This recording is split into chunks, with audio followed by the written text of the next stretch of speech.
ನನ್ನ ಹೆಸರು ಶಿವರಾಜ್. ನಾನು 9ನೇ ತರಗತಿಯಲ್ಲಿ ಓದುತ್ತಿದ್ದೇನೆ.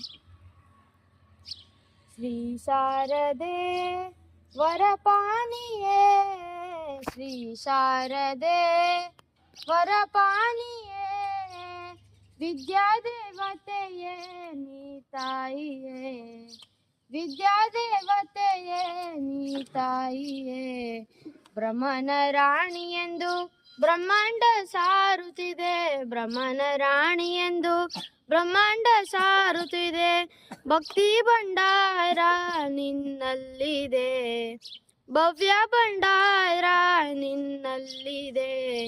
ಶ್ರೀ ಶಾರದೆ ವರಪಾನಿಯೇ, ಶ್ರೀ ಶಾರದೆ ವರಪಾನಿಯೇ, ವಿದ್ಯಾದೇವತೆಯೇ ನೀ ತಾಯಿಯೇ, ವಿದ್ಯಾದೇವತೆಯೇ ನೀ ತಾಯಿಯೇ.